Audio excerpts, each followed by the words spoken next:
Dneska se cítím úplně skvěle.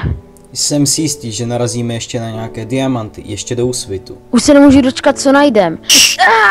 Ta svině mě kousla do čuráka! No, o můj čurák! Bolí to jak prase! Nech to na mě, jdu zavolat pomoc, hned to budu.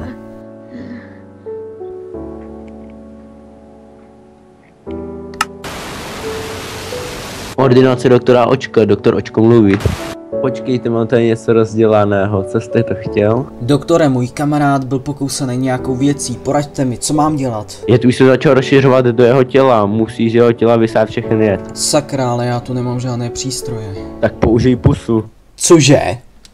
Použij svoji pusu a vysaj všechny jed. No a není tady nějaký jinačí způsob? Ne, pospěš si, každou minutou může tvůj kamarád umřít. Co říkal doktor? Že umřeš.